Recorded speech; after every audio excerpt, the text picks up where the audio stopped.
అండి నిమ్మకాయ పులిహోర ఇలా చేసుకోండి, సూపర్ ఉంటుందండి టేస్ట్ అయితే. ఇప్పుడు దీన్ని తయారు చూద్దాము. మనం స్టవ్ అంటు పెట్టి ఒక ప్యాన్ పెట్టుకొని అందులో 2 స్పూన్ల దాకా ఆయిల్ వేసుకోవాలి. అట్నే పోపు దినుసులు వేసుకోవాలి. ఆవాలు, జీలకర్ర, కొన్ని శనగపప్పు, మినపప్పు, కరివేపాకు, ఎండుమిర్చి, కొన్ని ఉల్లిపాయలు, పచ్చిమిర్చి, కొన్ని పల్లీలు, కొన్ని జీడిపప్పులు, కొన్ని నేను నల్ల ఖర్జూర తీసుకున్న. మీ దగ్గర మామూలున్న తీసుకోండి. ఇప్పుడు మనం కొద్దిగా మిరియాల పొడి, కొంచెం జీలకర్రను మెంతులతోటి పొడి, ఒక స్పూన్ దాకా ధనియా పొడి, ఒక స్పూన్ సాల్ట్, ఒక పావు స్పూను పసుపు వేసుకోండి. ఎందుకంటే నేను అన్నంలో పసుపు వేసి ఉడికించిన కాబట్టి పసుపు కొంచెం వేసుకున్నా.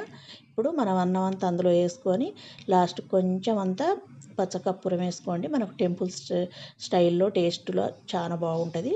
ఇప్పుడు 2 నిమ్మకాయలు పిండి మనం వేసుకోవాలి. వేసుకున్నాక ఒకసారి కలుపుకొని మనం స్టవ్ ఆపుకొని మనం సర్వింగ్ చేసుకున్నాడండి. టేస్ట్ అయితే చాలా బాగుంటుంది.